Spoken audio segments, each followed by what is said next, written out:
అలాంటివి చేయకూడదు. దాని మీదకి వెళ్ళిపోను. దాని మీద పాలు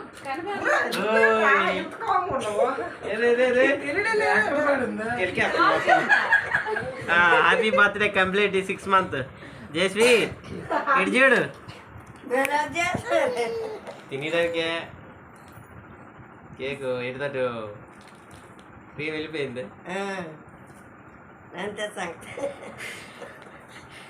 happy birthday to you Jasvika.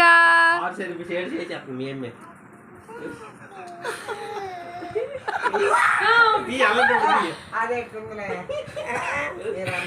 Cream తీసి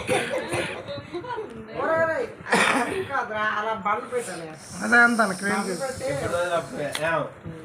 మాకు పుట్టినరోజులే లేవు. మా అమ్మ చేయలేదు నా పుట్టినరోజు. నెక్కలేక తిరుపుకుంటాడు వెంకటేష్. తినడానికి నాకు ఏదో పలుకున్నది ఇంకా తీయ ఫోటో ఫోటో కొట్టుకో. ఫోటో కాదు వీడియో తీస్తున్నా. మొన్న ఎలాగ చేసినారా ఏడా నేడలేదా మెరట్లేదు.